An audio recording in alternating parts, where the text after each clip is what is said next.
Right now, somewhere in a Costco parking lot outside of Memphis, a man named David is sitting in the driver's seat of his brand new 2026 Toyota Crown. The engine is off. He is staring at the number on his trip computer screen. He has been staring at it for about 45 seconds, which does not sound like a long time until you understand that David spent 22 years driving pickup trucks and never once looked at a fuel economy readout and felt anything except mild disappointment. He is looking at 42 miles per gallon, city driving, stop and go, red lights, parking lot crawls, school zones. 42. He pulls out his phone and texts his brother. His brother texts back, "That has to be a glitch." It is not a glitch. The number is real, and David is not alone. Right now, in 2026, Toyota has put a vehicle on the market that is making buyers do the kind of double takes you normally only see when someone misreads a receipt. We are not talking about a small economy car with a tiny engine and barely enough room for 2 people and a gym bag. We are not talking about a plug-in hybrid that needs a charging cable every night to hit its advertised numbers. We are talking about a full all-wheel drive vehicle, one with standard AWD on every single trim, one with enough cabin space for 5 people and a roofline that sits higher than a traditional sedan, one that looks like it belongs in a luxury showroom and drives with enough power to merge confidently at highway speeds. And that vehicle is returning city fuel economy numbers that do not belong in this category, numbers that are confusing people who have spent years being told that AWD, size, and fuel efficiency are 3 things you cannot have at the same time. David in Memphis had that belief for 22 years. The 2026 Toyota Crown changed his mind in 45 seconds in a parking lot. Today, we are going through exactly what Toyota built, why the numbers are doing what they are doing, and what the comparison picture looks like when you put the Crown next to every serious competitor in this space. By the time we get to the end, you will understand why this vehicle is generating the kind of word of mouth that money cannot buy, and why the conversations happening in owner forums right now matter for anyone who is shopping a hybrid in 2026. If you are in the market for a new vehicle, or if you just want to understand where the hybrid segment is actually heading, you are exactly where you need to be. Hit the like button right now before we get into it. It takes serious research to build videos like this, and every like tells the algorithm this content deserves to reach more car buyers. And if you want the most data-backed, no-filler automotive analysis on YouTube, subscribe and turn on notifications. Let us get into it.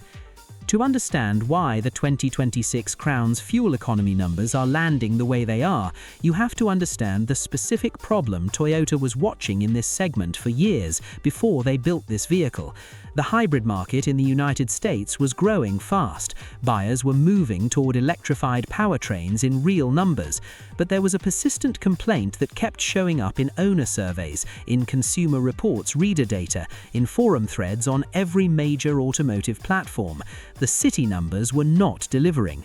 Buyers were being told their hybrid would shine in stop-and-go traffic, that regenerative braking would work in their favor, that the electric motor would carry more of the load at low speeds and translate directly in savings at the pump, and then they would drive their suburban commute for 3 months and realize the real-world number was landing 4, 5, sometimes 6 miles per gallon below what the window sticker promised.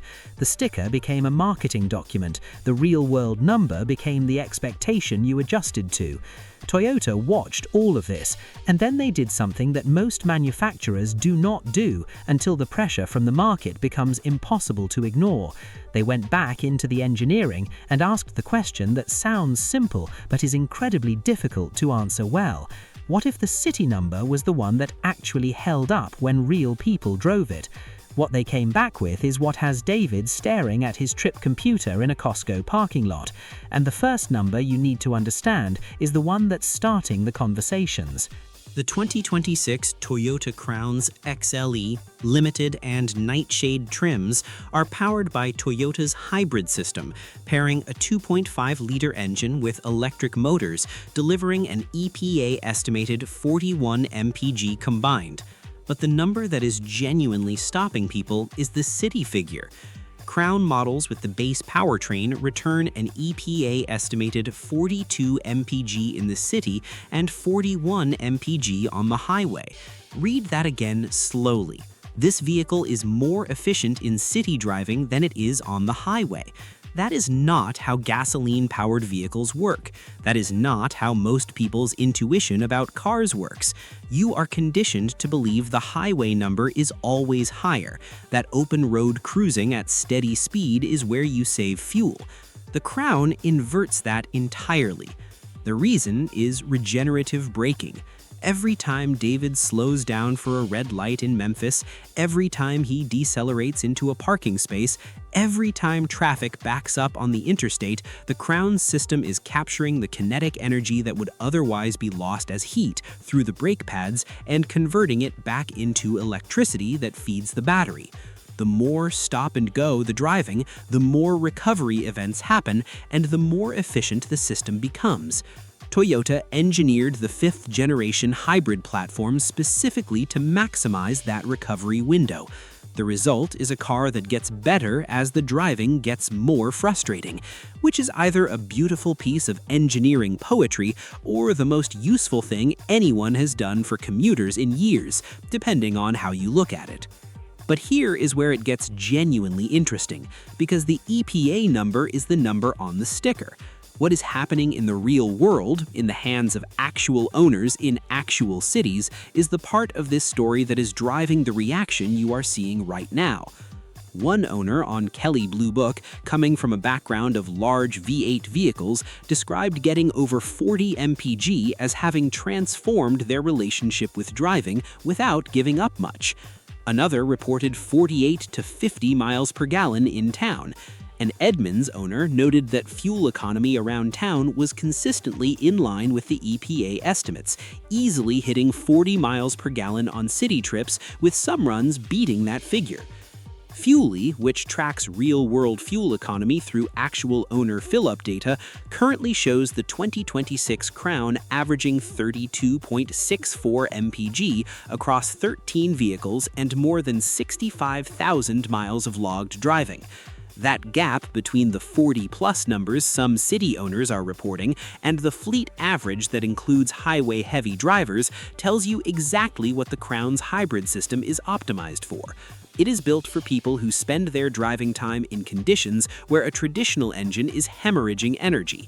It is built for David's parking lot runs and school zone crawls and suburban grid driving, and in those conditions, the system delivers what it promises in a way that genuinely surprises people who have been let down by hybrid stickers before. Now, you're probably thinking the same thing that every serious car buyer thinks when they see a fuel economy number this strong. What is Toyota trading away to get there?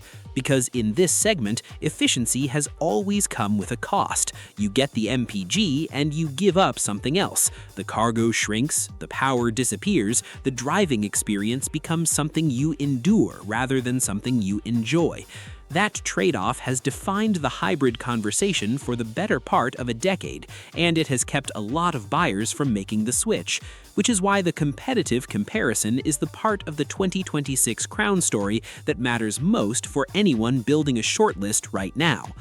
Put the Crown against the Genesis G80, which is rated at 20 mpg city, 28 mpg highway, and 23 mpg combined, and the efficiency gap is not close.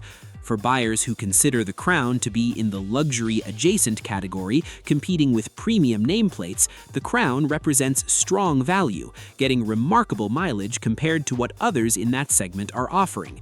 Put it against the Honda Accord Hybrid, which is one of the sharpest efficiency stories in the segment and genuinely strong competition, and the Crown holds its own on combined fuel economy while adding standard AWD on every trim, something the Accord does not offer at all.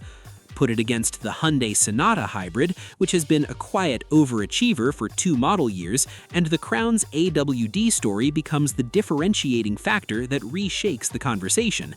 You can match the Sonata in efficiency in a 2-wheel drive car.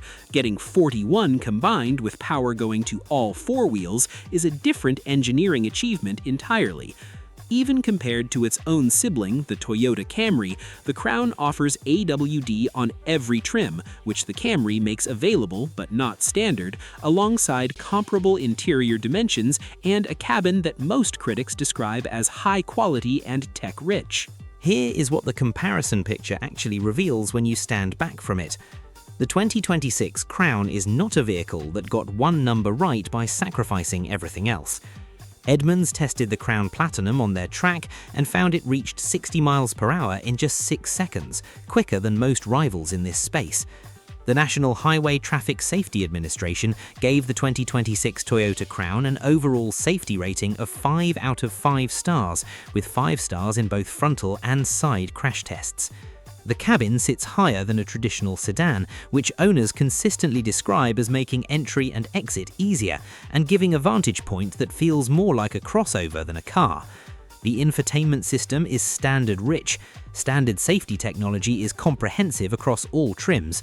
A predicted reliability score of 82 out of 100 from US News places it in the great category. This is not a vehicle that found its MPG number by hollowing out everything else buyers care about. It found the number while keeping the features, the safety scores, the reliability reputation, and the AWD story intact. But none of that is actually the part of this that no one fully saw coming. The part that genuinely changes the conversation goes deeper than the output numbers. It goes into what Toyota redesigned to produce them.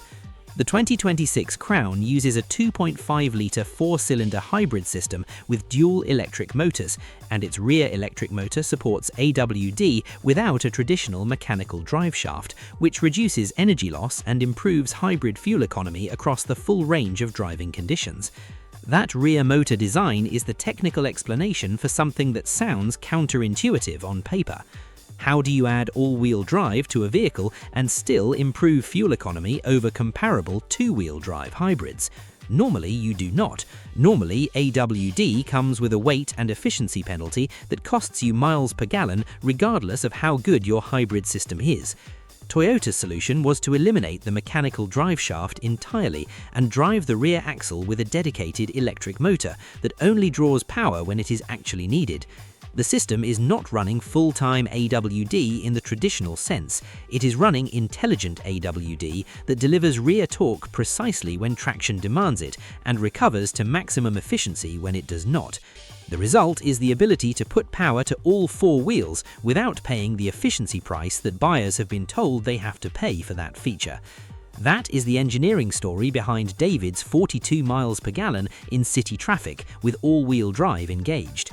It is not a number that happened by accident. It is a number that required solving a problem that the rest of the segment largely accepted as unsolvable.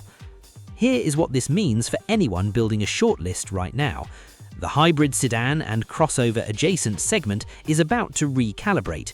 Consumer Reports named the 2026 Crown Signia one of the best mid-size SUVs of 2026, and the attention that designation brings to the broader Crown lineup is putting buyers into showrooms who had never seriously considered a Toyota in years. The efficiency benchmark that the 2026 Crown has set with AWD standard across every trim is the kind of achievement that forces every competing nameplate to answer for the gap at their next product cycle. Hyundai will answer it, Honda will answer it, Kia will answer it. That is how competition works. But the window where this specific vehicle represents a genuine, documented, owner-verified performance gap over the field is open right now, in the middle of 2026, and buyers who do the math are arriving at the same place David arrived in that Costco parking lot. The number on the screen was not a glitch, the technology earned it, and the receipts are showing up in driveways and forum threads all over the country. If this video gave you something useful, hit the like button right now. It genuinely helps us keep producing research at this level, and it tells the algorithm this content belongs in front of more car buyers. Subscribe and turn on notifications so you are the first person in when we drop the next video. We're building a full total cost of ownership breakdown, putting the 2026 Crown head-to-head against the Accord Hybrid, the Sonata Hybrid, and the Camry over a 5-year period, factoring in fuel, depreciation, insurance, and maintenance, and the results are not what most buyers expect going in. Before you go, drop a comment right now and tell us which hybrid you are currently driving or which one is on your shortlist and why. We read every single one. We'll see you in the next one.